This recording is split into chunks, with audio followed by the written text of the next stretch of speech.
Awesome. Well, welcome everyone to TNG Online Connect. So if you haven't joined us before, the whole purpose of TNG Online Connect is to obviously widen your network from not just your group, but not just your region, but across New Zealand. So we've got people coming in from all across, and then obviously also to bring in some additional advice and information, and get some guest speakers in who can really speak to some awesome topics. So obviously on the screen, as you can see today, we've got Jack Rafiei. Is that? You got it. Perfect. He's from Doug Cowan Barristers and Solicitors. So the topic of the conversation today is buying off the plan, a purchaser's perspective around wills, estates, and property. So Jack is a partner at Doug Cowan Barristers, as mentioned, graduated from LBB in 2011, and has over the years developed his skills and expertise in different areas of the law that around property, commercial trust, asset planning, all that sort of thing, which is obviously very important when you are going into investing or purchasing property, that sort of thing. So he acknowledges and knows too well that life is obviously full of surprises, and you need to expect the unexpected, or at least prepare for the unexpected as well, to safeguard. So really looking forward to the advice and tips. So what will happen, Jack will speak for about 30 minutes, and then if you have any questions, we'll do a Q&A afterwards. I just ask that you mute yourself while Jack is talking. But great, it's Jack, the floor is yours. All right, thanks for the introduction. So just a little bit of a background about us. So I'm a partner at Doug Cowan Barristers and Solicitors. We're a team of 16, and we are a general practice. So we do anything from transactional stuff right to dispute resolution and litigation. And the topic that I thought would be of value to some people is off the plan agreements. And I thought I could talk about most of the issues people face when buying a new build or off the plans, but it's just the topic's too vast. So I've had to narrow it down to sunset date clauses, and you would have probably heard about sunset date clauses on the news and whatnot. And I often speak to people, and they know of sunset date clauses. So I thought I'd get into it and share some case studies with you. So I'm going to be going through 4 case studies with 4 different types of sunset date clauses, and then wrapping it up with some recommendations. Right. So this is just general advice. It's not specific to anybody's case. So please do bear that in mind. All right. So let's get started, guys. I'm just going to get to the next slide. There we go. So enter the. Okay, so just an introduction for those of you who are not familiar with buying off the plan. So that the focus, as I said, is going to be on sunset date clauses, especially in relation to turnkey agreements. Now, turnkey means that you are paying the purchase price to purchase the land and the building. And you would pay normally a deposit of 10% and the remainder on settlement date. Now, do keep in mind that this is different from when you buy a land first. So when you buy a land first separately, an empty land, and then you enter into a building agreement to build the house. All right. So turnkey is not that. Okay. So we are going to be talking about turnkey agreements. So you're buying off the plan basically means that the purchaser agrees to purchase a property based on draft plans and specifications that are normally or should be attached to a sale and purchase agreement. So if you've ever contacted a developer or an agent and they send you a very lengthy agreement, which sometimes can be up to 70 or even 90 pages, you should also have detailed draft plans and specifications attached. Just on that point of plans and specifications, what you really want to ensure is that they are detailed, and you probably should get an expert to review that for you, someone like an architect or builder that can give you some comments on that. because we have seen developments that were not, at the end, that it turned out that they were not built according to the plans and specifications, which the buyer thought was going to be the case, right? But again, I'm not going to be talking about all the issues, so we're going to go straight into sunset date clauses, right? Okay. Talk of the town, right? So you would have seen this in the news. And so what is a sunset date clause? So it's essentially a condition that's included in a sale and purchase agreement, not always, right? For when you are, when it's, which provides that if a specified event has not occurred, for example, the subdivision hasn't been completed, so there's no title or CCC, then either the purchaser or both the purchaser and the vendor can cancel the S&P agreement by written notice, in which case the deposit normally is refunded in full to the purchaser. So essentially it's an exit mechanism. Right. Now, there is a implied statutory sunset date that many people are probably not aware of, and that's under Section 225 of the Resource Management Act. The issue on relying on the statutory provision is that there are requirements for you to meet. In particular, you need to prove that the vendor has not made reasonable progress towards submitting survey plan, or has not deposited survey plan within a reasonable time after the date of its approval. If you rely on this to cancel an agreement, you may end up in a dispute, and obviously the outcome is going to be uncertain if you are in a dispute. So a sunset date clause provides more certainty. All right. Just going to move on to the next slide. All right, so let's get into case studies.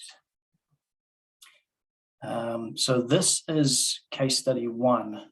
So the purchaser in this case entered into a sale and purchase agreement in September 2019. Now the development is still under construction, largely due to shortage of gyp and other materials, and obviously COVID and whatnot. So it's we're now in May 2022. Property still under construction. Now, if you look at the bottom, you will see clause 21.1. Now, this is the sunset date clause in this particular agreement. Now, it's a very brief one. It's a very short to the point. It says, this agreement is conditional on a separate certificate of title and code compliance certificate issuing for the property by 31st March 2021. Upon expiry of the sunset date, the vendor will refund the deposit. And here's the key part. It says, this is inserted for the benefit of both the purchaser and the vendor, meaning both parties can use it to their advantage. We use it as leverage. Now, obviously, when the client signed this agreement in 2019, they thought they were going to get a property before 31st March 2021. We are in May 2022, and they still have not settled. So the developer used this clause as leverage to increase the purchase price. And keep in mind, the prices did go up in 2020 and 2021. And the purchaser did agree in this case to pay the increase to the purchase price because they had more equity in the property. But the question is, what if the market went the other way? What if it went down after COVID, not up? And what if the developer simply cancelled the S&P agreement, right? And I think I'm going to answer some of these later on, but this is something to think about. Right, so I'm just going to move on to the next slide. Case study 2. All right, so this is another version of a sunset date. Now, keep in mind they come in all different colors and shapes. These sunset date clauses, I've probably seen over 20 different varieties of these sunset date clauses, and they do get interesting over time and more clever from developers. The lawyers that are drafting these for the developers. So this one actually starts by saying the vendor gives no guarantee as to the time frame for the completion of the dwelling of the property. right? So straight off the bat, it's like, hey, look, there's no guarantee when this thing's going to be finished. And it sort of goes against what they may initially say to you, which is, look, you're going to get this house in 12 months' time. And I hear that over and over again. And the reality of it is, look, there are things that are outside developers' control that will cause delays, right? Then it goes to talk about here, it's subject to issue of title and CCC within 2 years. And then again, you can see it says from 2 years from the date of the agreement, and it says either party may cancel, right? And this is where if you're a purchaser, you don't want that wording either party. You want only the purchaser can cancel, right? So when you're reviewing these sunset date clauses, you got to pay really careful attention to the wording of who it favors. And then it goes to talk about upon such cancellation, any payment made from the purchaser to the vendor will be refunded. Yes, that's fine. And then it's got another section where it talks about vendor's ability to extend the time frame for the sunset date, right? And in this case, they say they can extend it for 3 months more, and it actually happened. So we'll move on to the next slide. So the background to this case. So the S&P agreement was signed in June 2021. This is where the property prices were peaking. And then due to the developer's lender's requirements, and this is just recently, the developer sent a request to extend the sunset date clause beyond 3 months. So legally, contractually, they can do it for 3 months, but they've said, hey, look, we've got some delays going on here, and our client's lender wants this to be extended to Jan 2024, right? So that's significant delay. And so what issues does this purchaser face? They don't have current lending, because at the time when you sign a sale and purchase agreement, unless the development is within a certain time frame, say 3 months, 6 months, the lenders are just not going to give you any type of approval. Even if they do, it may not be worth the paper that's written on, because we all know that if you go past it 6 months or 9 months, the lending approval lapses, and then you've got to do a reapplication. And a lot of things can change over that time, right? And we have seen changes, for example, increase to interest rates, which is a huge headache for buyers that are waiting to get these properties earlier so they can set their interest rates lower. What else? So we got no guarantee as to what the market would look like in mid to late 2023. Yes, that's true. It is.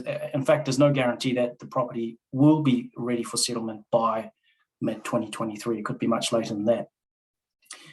Purchaser paid top dollar, and there is a potential decline to the property values currently, and who knows what that's going to look like in 2023. Now, this is quite an important one because the market has changed. So the people who, for example, who signed these S&P agreements back in 2019 had the luxury of the market going up. So they were willing to go through the stress and the pain and wait and all the delays to get the property, and they've when they purchase it, they've got equity built in there already. Now, if the market is going down, that's a different story, right? So say, for example, you sign a sale and purchase agreement tomorrow to purchase off the plans, and you agree to a value of $1 million, and it takes 2 years to finish the property, and the property prices steadily decline. And by the time you get to settlement, your bank says, hey, look, I want a registered valuation done. You get one done, and it turns out to be $850,000. And what will happen is then you've got to come up with the difference. And unless you're made out of money, or you've got the bank of mum and dad or somebody to tap into the 150, you're going to have a bit of a problem on your hands, and a significant problem, in fact. And if you fail to settle as a purchaser, you'll be in breach of agreement, which normally results in loss of deposit, 10%, which is what people normally pay, and or getting sued for damages. For example, if the developer resells the property on the market and sells it below the $1 million mark, then they may come after you for the difference. Not an ideal position to be in at all. It will be financially devastating. All right. Okay, so let's go to case study 3. Okay, so this is another sunset date clause. And just going to read some key parts about it. You can read it in your own time as well. So it says subject to clause 32. All right, and I think I've got that clause on the next slide. If the condition in clause 23(1)(d), and I've got it underneath if you have a look at D, and D means the vendor achieving practical completion, issue of CCC in a separate title by 15th December 2022, right? So that's the sunset date. Is not satisfied or waived and the purchaser is not in default of the agreement, the purchaser will be entitled to cancel this agreement by giving written notice, right? So it says only the purchaser can cancel. So on the face of it, you look at this, you're like, great, this is in favor of the purchaser. But there is a requirement for the purchaser to issue notice within 5 working days after the date of the sunset date. So you really got to be careful that you diarize it somewhere in your calendar, so that you get you get to 15th December 2022, and the property is not ready. Your financial position has changed, and you wish to exit. You can do that within that 5 working days after the sunset date, right? Now let's look. This continues the sunset date clause. Now let's look at, because it says it's subject to clause 32. So let's look at what clause 32 is. Okay, so there you go. That's a force majeure clause, right? So it means in the event that a specified event prevents the vendor. So I mean, this is quite complicated because you've got to go to different parts of the agreement to figure out what they all mean, right? Because it's got specified event, and there's going to be a definition for that, which we'll get to on the next slide. Prevents the vendor from commencing or continuing completion. Basically, the vendor can stop and cancel the agreement, right? Or they can advise the purchaser that the sunset date is extended, not exceeding 12 months, so they can extend it for 12 more months. Okay, now if we look at what a specified event is, I've got it there we go, we're still on case study 3. So what does it mean? It means war, civil disorder, monetary or economic developments, acts of government, or other factors beyond the reasonable control. So it's pretty broad. I mean, other factors, what does that even mean, right? Whether similar or not. So if we go back, originally looking at the sunset date. Now, say for example, you're given this agreement, you're talking to a friend, I don't know, you're talking to the agent, and you look at this clause 23.4, and you're reading it, you're going, oh, this is great, the sunset date's in favor of the purchaser, I'm sorted, but you haven't really considered other clauses in the agreement.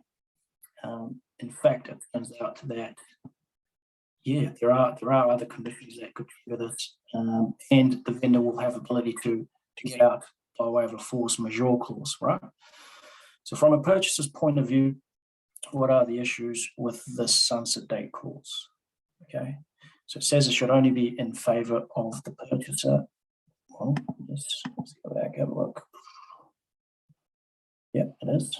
Good. Vendor should not have the ability to extend a sunset date. Yes, you want that. You want to negotiate to get that out, because if the vendor has the ability to extend, then you're basically, and if the market is going downwards, then you're basically, again, in financial trouble, as we discussed from the last case study. And then it goes to talk about the sunset date should not be subject to force majeure. Correct, it shouldn't be. It should just be a clean sunset date. Now, look, guys, I'm going to give you a clean version of a sunset date as an example, so you can see what it should look like from a purchase point of view. Okay, now let's move on to the last case study, which is case study 4. Okay, right. Now this one, again, is a different type of a sunset date, but it's still a sunset date. So it says subject to subclause B below, if title to the lot. So this is specifically referring to title only. For the lot has not issued by 30th June 2024, sunset date. The purchaser may cancel this agreement by notice and write to the vendor, right? Now, if you have a look at the previous sunset date clause that we went over, you would see that it's subject to title and CCC and all practical completion. In this case, interestingly, it's only title. So on the surface of this clause, you might look at it and think, oh, great, yeah, I've got a sunset date clause, it's in my favor. 10 working days after the sunset date, I can give notice and get out if I wish to do so. The purchaser doesn't have the vendor doesn't have the ability to cancel on me. Then great. It does in 20B. It does. The vendor does have ability to extend a sunset date again. So you know, again, same as the other case, you want to remove that if you don't want to be stuck for another 6 months. And then it goes to, so that's one part of the sunset date clause in this case. And then you think, all right, great. Now, if you haven't paid careful attention to other clauses in the agreement, then you might get into some trouble there. So, all right, so now let's go to another clause in the same agreement. So this is clause 7.4, where it says this agreement is conditional upon the vendor obtaining CCC, right? Now, to me, this is essentially a sunset date clause split in two, where you've got part of it that's in favor of the purchaser and then part of it that's in favor of the vendor, right? And there we go. It talks about extension again, up to 4 months. So what is the issue with the sunset date clause? I think I've already discussed some of it. So yeah, I've seen similar clauses like this where sunset date clause, in one clause, in one sunset date clause, it might say this is in favor of the purchaser. Then you go somewhere else in the agreement, and it turns out, oh, actually, the vendor also has ability to cancel if they don't get certain things like CCC within a certain time frame. All right, it goes to show again that detailed review of S&P agreements is required. In fact, is key, and not simply relying on advice from a friend or the internet. Most of us do use Google quite a lot, but if you don't know how to review these agreements, then yeah, it could become problematic. Okay. Right.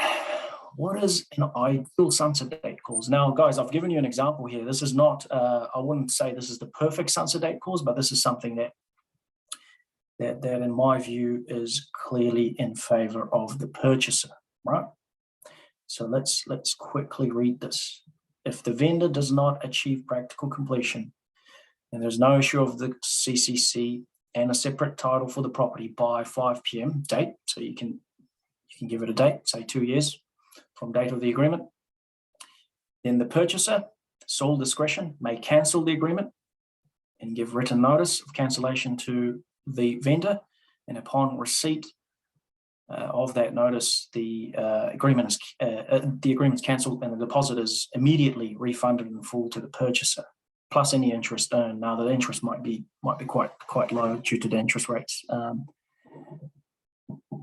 However, this has got a two-part to it. It also gives the ability to the purchaser to extend the sunset date clause. Now, this clause may need more detail. For example, the purchaser can extend by another 6 months. So it gives the power to the purchaser to be able to extend it in case they get to a point where the property is fully constructed and they're just waiting on CCC and or title, and the purchaser's happy to wait, right? So they say, look, I'm fine. We've got to this sunset date clause. Why don't we extend it for another 3 months?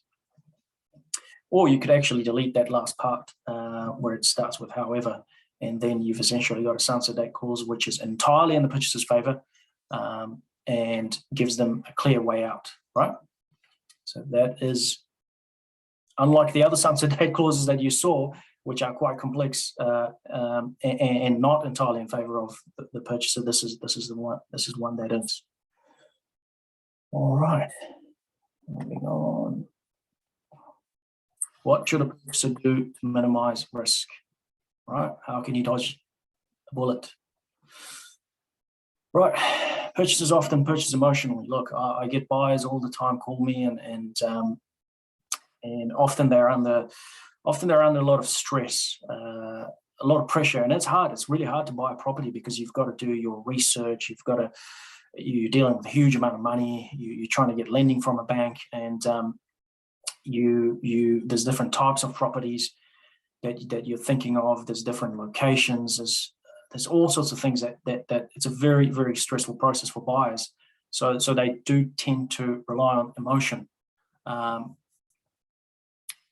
they lack technical knowledge. I mean, nobody expects an average Joe to know everything about an off-plan agreement. They are quite complicated, and as I said, they can be quite long. I mean, some of them I've seen they're about 90 pages long, including the plans and specifications. And let's just face it, nobody's going to read that, right? If you're not trained, or if you don't have the ability, you're just not going to, or if you don't have the time, you're not going to sit down and go through 90 pages and go, let me read this before I sign. And there's sometimes pressure from the agents too. Hey, look, just sign it here. You've got this condition. You don't need to worry. You can go and have a chat with your lawyer later on. But what are those conditions, right? So comes to my second point, is to have an experienced lawyer review the draft sale and purchase agreement before you sign it. Now, these days, most of these agreements are emailed to the parties. So the agent might send you the agreement plus some brochures, plus some plans, specifications, and all that. And what you can do is you can just go, right, just give me half a day or give me a day, and then just forward that email to your lawyer, get on the phone with them. A lot of the buyers that I help do the same thing. And in fact, when I'm talking to them on the phone, I can just open the agreement, quickly go down to see, all right, so you want to sign right now? And I haven't gone through every single clause. So what I'm looking for, do you have a way out, such as a purchaser's due diligence condition, which, in fairness, a lot of agents and developers do actually include that condition in there. There are some agreements that don't have it, and buyers might not know it. And I've seen buyers sign agreements only conditional on finance. And this is a long agreement. They haven't negotiated any of the terms and conditions, especially sunset date clauses, right? So then they're going to have a very tough time trying to negotiate any changes to the terms and conditions. And it's not until they talk to their lawyer, they realize, oh, wow, oh, okay, I wasn't aware of that. Oh, I could change that clause. Okay.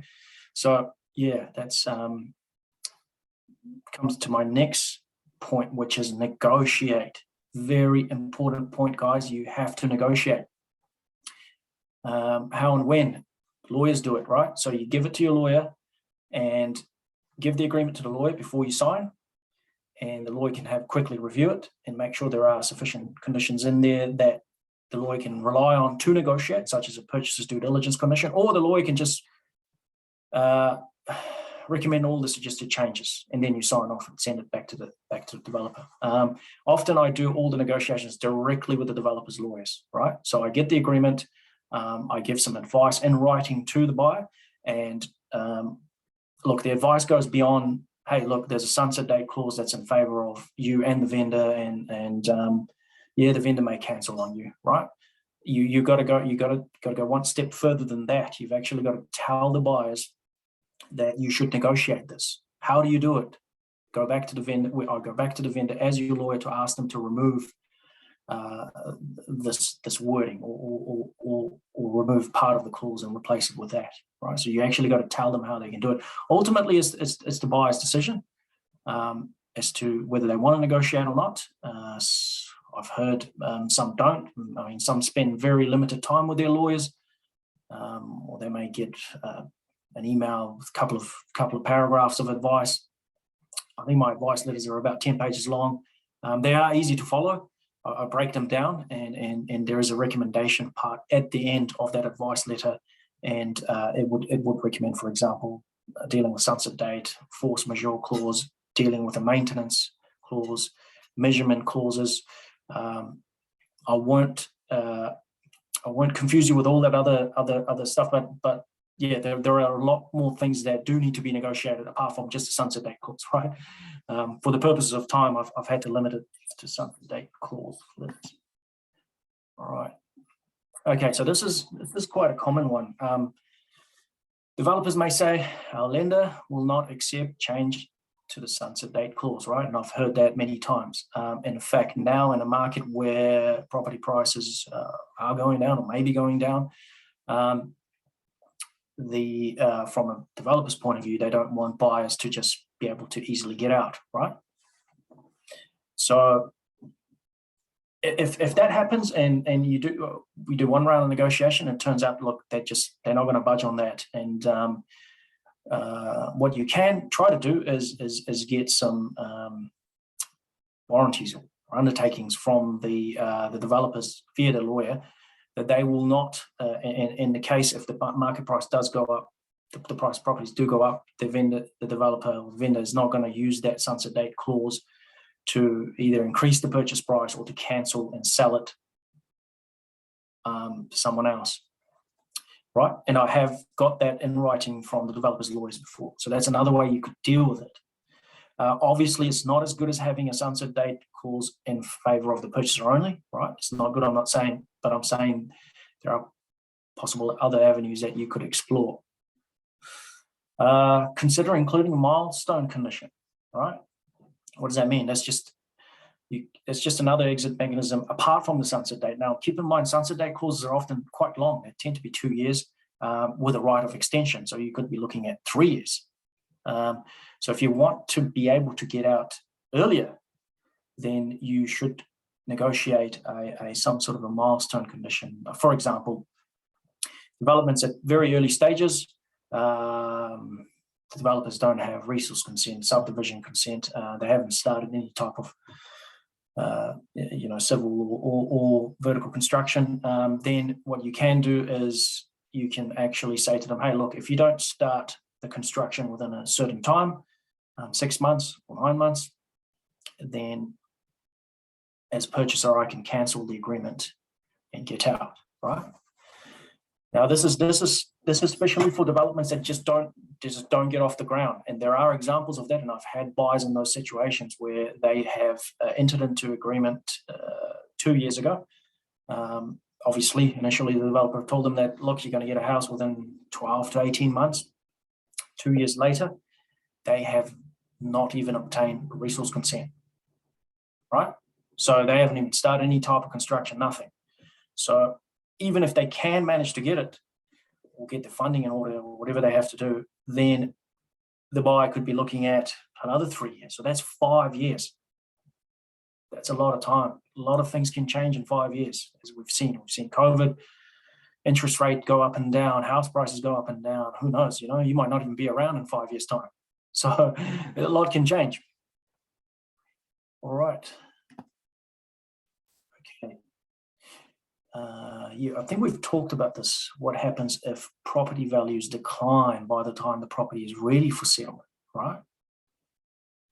Again, exit mechanisms are required, and or limiting purchaser's liability. And in other words, limiting the vendor's ability or rights under the sale and purchase agreement to take more than a certain amount. So say, for example, 5% deposit. Look, I don't know what the market's like. The market's definitely different now. In 2019, there were developers that were accepting very low deposits. In fact, we were in some agreements, I negotiated $5,000 deposits. I don't know if they will do it now. I don't know if their lenders will allow that, but you can certainly negotiate, right? And that will minimize your risk. Okay. If you find a development that is near completion or they have achieved practical completion and merely waiting on CCC or title, then your risk as a purchaser is significantly reduced. Yes, that's a golden rule really for buyers. If a development's at the later stages,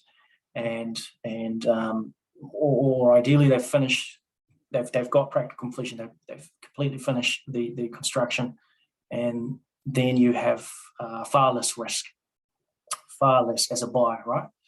So look, there may be properties out there that are or new builds that are at that stage where you could target, rather than going to something that is at very early stages, right? So that's a very good advice for buyers. It can take years, normally much longer, before the property is ready for settlement, right? So again, often from a selling point of view, you want to say to a buyer, look, you're looking at 12 months or you're looking at 18 months, but oh man, over the years, I've never seen any of them finish within that time frame, and that's just a reality. So, and I'm going to get to this, because sometimes it's just outside of the developer's control, right? Some of the developers, some of my buyers are easily waiting 3 years. In fact, they are pushing 4 years for some of them now. Okay, so let's go. All right. Okay, so this is the last slide, guys. Get in touch if you need advice. So, yeah, like I said, many other risks with off-plan agreements.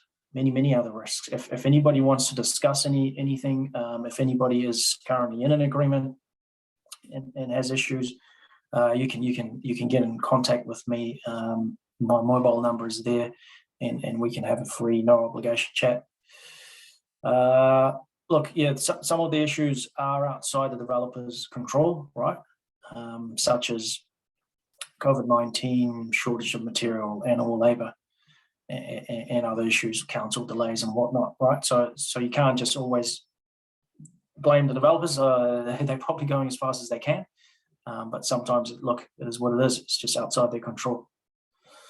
Yeah, and then finally, again, negotiate the terms and conditions of the agreement from the outset. It's very important, guys, to spend a couple of hours more with your lawyer, because once say for example the agreement has a purchaser due diligence condition and a finance condition, and you have 15 working days, and that's it. Once you satisfy those conditions, you are locked into the contract. There's no way out apart from the developer cancelling on you, and they have vendor conditions as well, which I haven't gone into this in this video, but you really just you're really at the mercy of the developer. Or you've got to rely on the sunset date clause. So it's really important to negotiate, get proper advice, and minimize your risk. All right, guys, that's it for me. I think I've overloaded you with information, but you now know a lot more about sunset date clauses. So I will leave it for the floor to ask questions. Awesome, thanks, Jack. That was really helpful. Definitely insights and things that never would have crossed my mind when buying direct from the developer. What we'll do is I'll just get you to stop sharing your screen if that's all right. Yeah. And then we can go back to the floor, see everyone's faces. Great. Does anyone have any questions for Jack?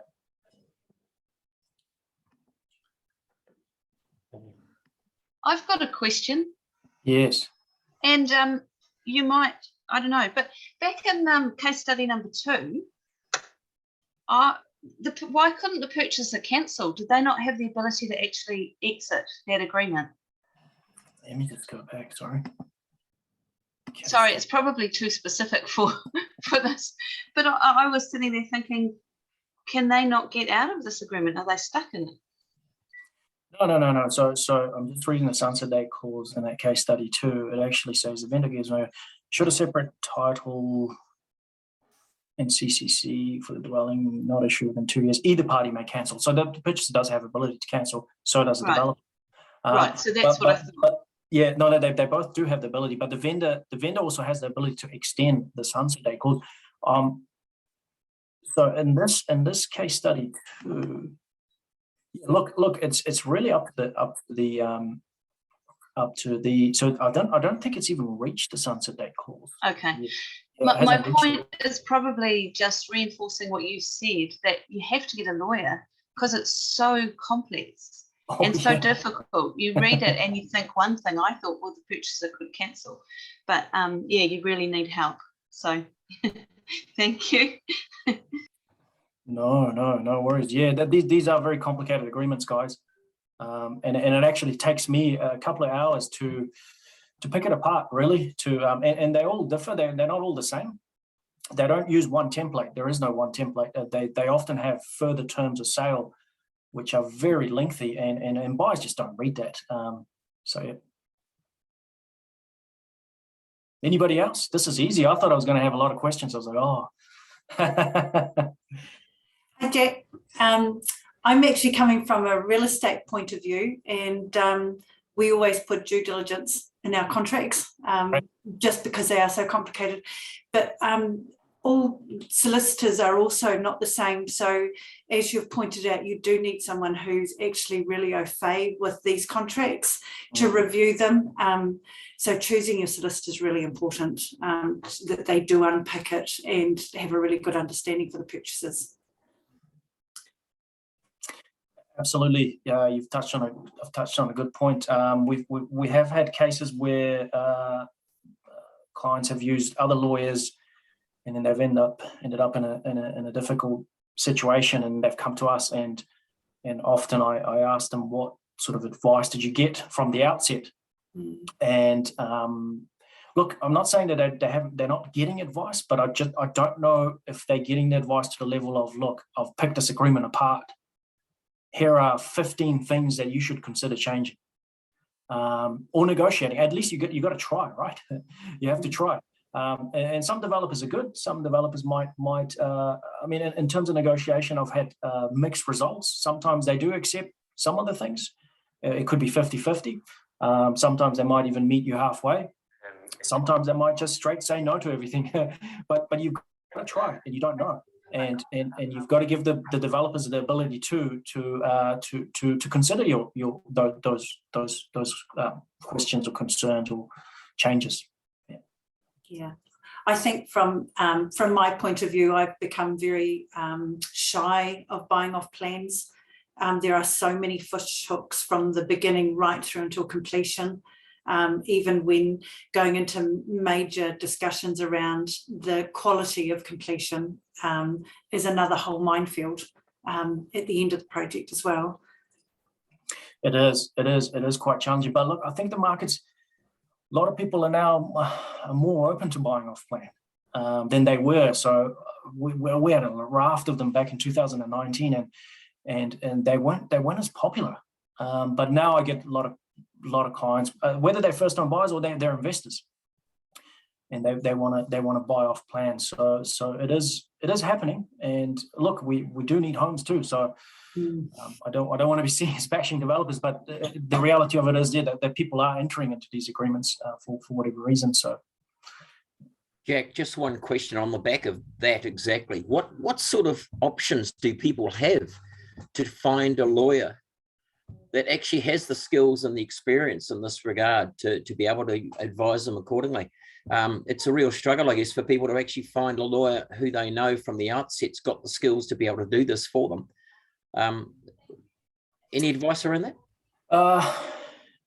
Generally, there are a lot of property lawyers in New Zealand that do, your basic transactions.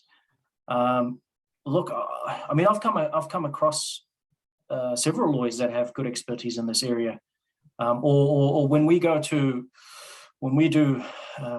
New Zealand Law Society, for example, does a seminar, you'd have expert lawyers talking about these sort of topics. And but for the general public, it is quite hard. Often it comes through recommendation. They might go and use a lawyer that their friend has used or mum and dad have used, or the recommendation comes from a broker or even a banker, or possibly even the developer might say, hey, look, we know a lawyer that knows our agreements quite well. So yeah, it's really hard. It's really hard to know, but I'm thinking about it from a buyer's point of view, because I haven't, the only time that I've been in that position is where I've seen they've got little to no advice. Yeah. Yeah. I think, Jack, as you say, you're an astute lawyer with experience in this. You can appreciate the poor public out there can often dig themselves into a hole through really no fault of their own, bar a lack of due diligence in terms of the lawyer they actually picked too. And they could find themselves in real trouble, couldn't they? Yes. Hey, a great session. Really enjoyed it. No worries. I'm glad. Hopefully it was educational.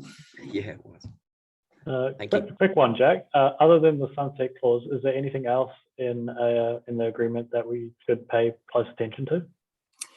There are, yes.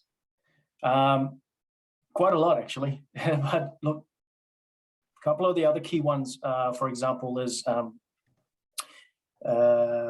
measurement clauses, which I've had one case where the initial plan for the land was about around 90 to 95 square meters in terms of size.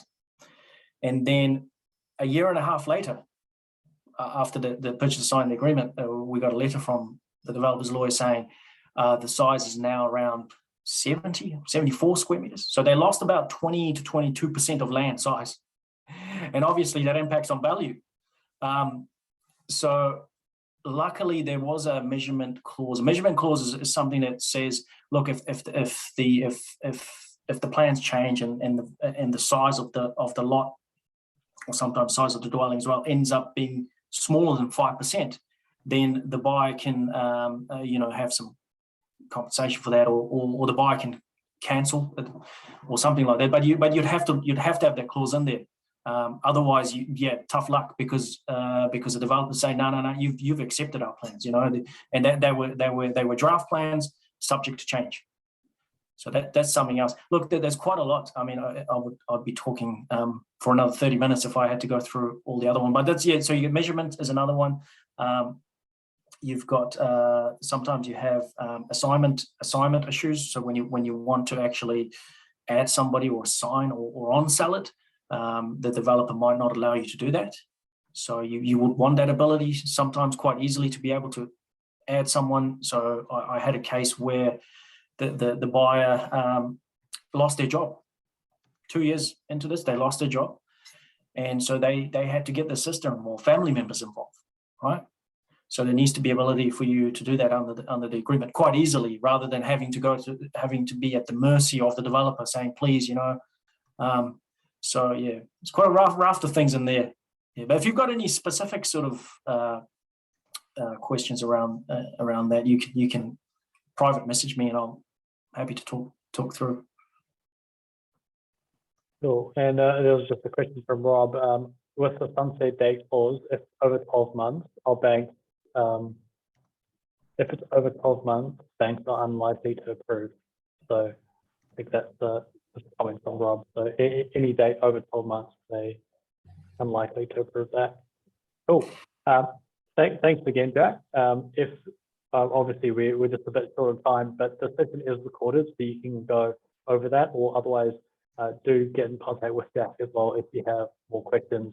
So thanks again, Jack. Really appreciate the advice. Cool. What we'll do now is we'll just do a quick wrap around the room. So if you can just introduce yourself, tell us a little bit about what you do, that would be great. And then we can go into this sunny weekend. So what I'll do is I'll start with Ali down the bottom of my screen. Are you there, Ali?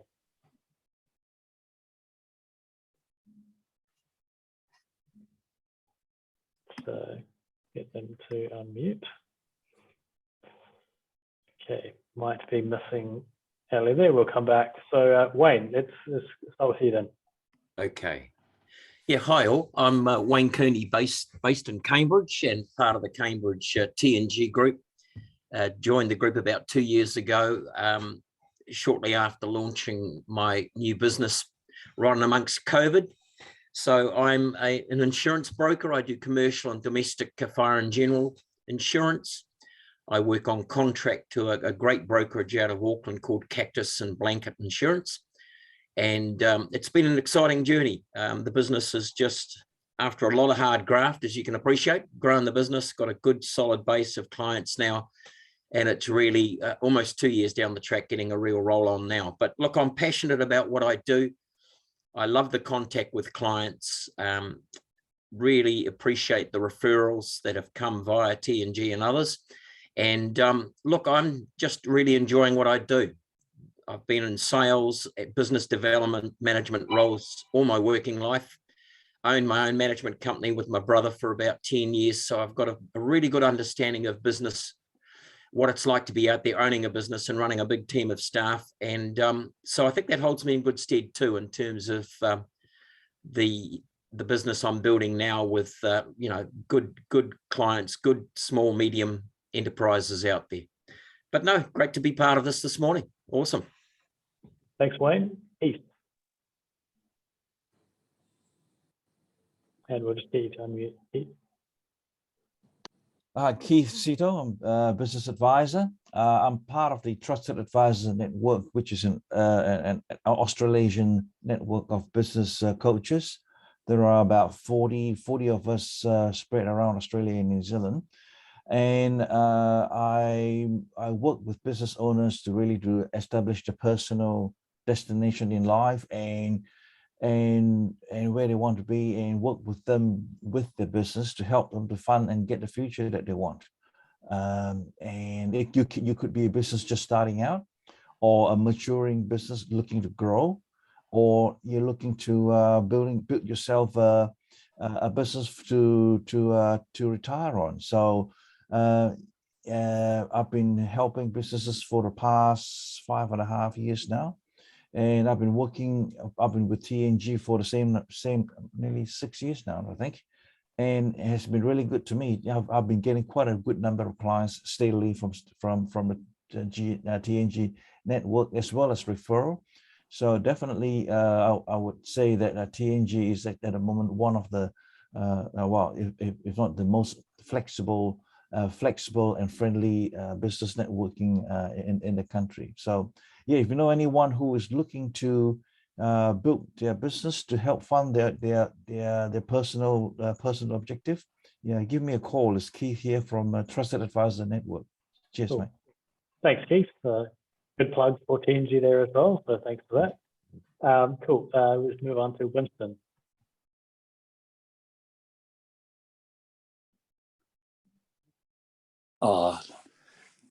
Good. Yeah, good afternoon, team. It's Winston Solomon. I actually look after the Sandringham Group here in Auckland, and I've been part of TNG probably for the last 4 years, and enjoyed my ride with TNG. And I actually work for a company, a health company called Unicity. Unicity is a science-based program or products, and our products actually create health internally. It works at a metabolic level, and we've got 18 of our products in the PDR, which is the physician's desk reference, which is the doctor's manual in the United States. And it gives good credibility to the products that we're using. Now, the area that we actually work in is anything to do with metabolic health. It's triglycerides, heart disease, diabetes is another one. They've got a product there they've been had for the last 40 years that controls cholesterol. So our products work. We're doing great work here in Auckland. People are starting to talk about it. So that's me, Winston from Unicity. Thanks, Winston. Raylene.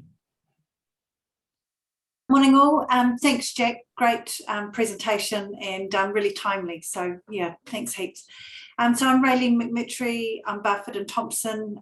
So real estate residential sales on the North Shore.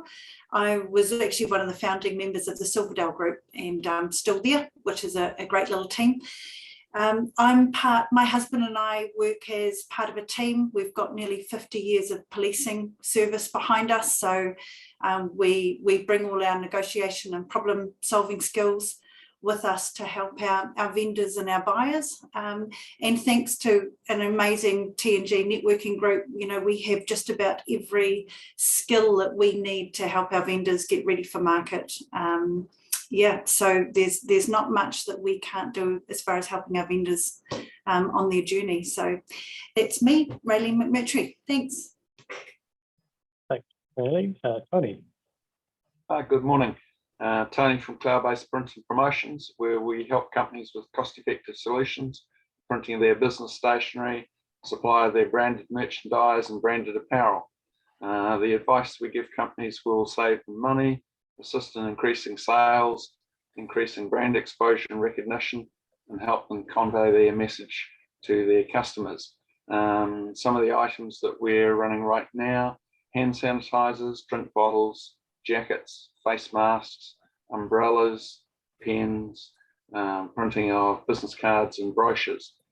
Our ideal customer is a trades or small business with, say, 6+ staff who need to keep their services in front of mind of their customers or prospects.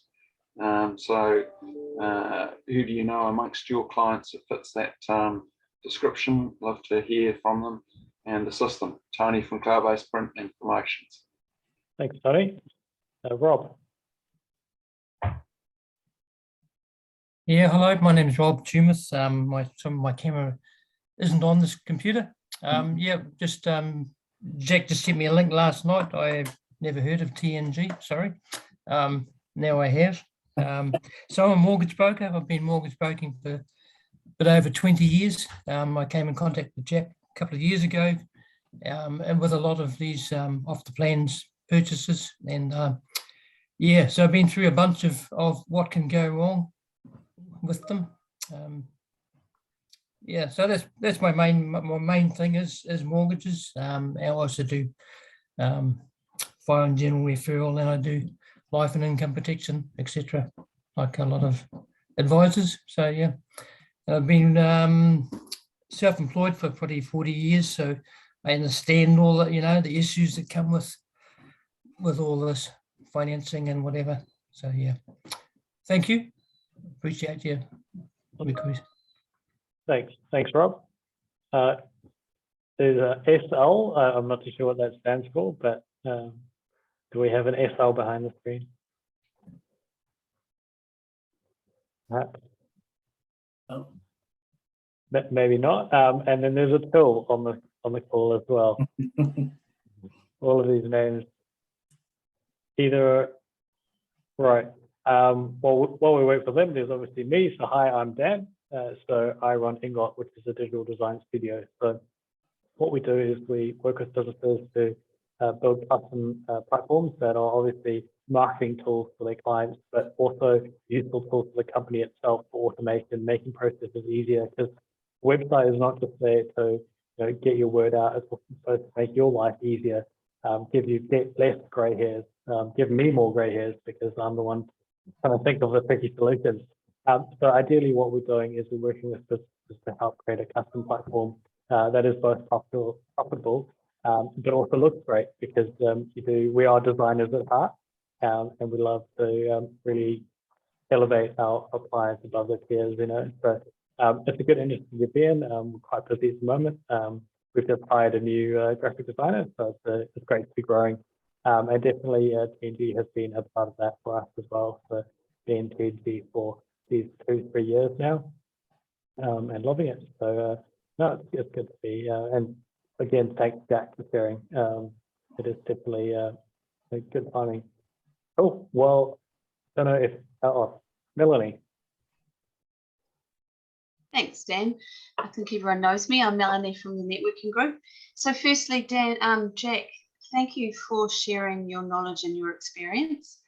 That these forums are designed to share the expertise that we have in the group and to connect our members across the broader T&G community. So really appreciate you taking the time to spend with us today, as I say, to share your experiences. And it absolutely points out the relevance and importance of having a really experienced lawyer on your side in these situations. I think it is really relevant at the moment with the housing shortage, and our young people are trying to get into the market. So they're very vulnerable, obviously, and they need someone really good on their side. So really appreciate your time, and certainly you're a part of my network. So we'll be referring you wherever we can. From TNG, I just want to say that 2022 is a really important year for us because we've been in business for 10 years. So we've got all sorts of things happening this year. Hopefully towards the end of the year, all things aligned, we'll be able to have a function and actually have a big face-to-face event for our members.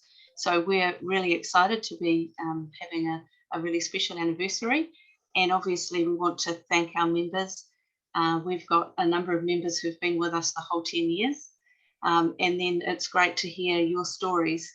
You know, we heard a few of them today about how TNG has benefited you. So we're here to help businesses and to grow. And we actually just appreciate you sharing our journey and helping to connect each other with other business. So thank you. Cool. Thanks, Melanie. Cool. Well, looks like 11:30 on the dot, so we'll end the call there. So just a quick reminder, again, these videos are recorded, so do reach out to Melanie or find them on the YouTube channel as well. And then do reach out to Jack if you have any questions at all about the legal side of buying properties. Exciting times. So thanks everyone. Have a fantastic weekend, and we'll see you in a fortnight at 10:30 for our next TNG Online Connect.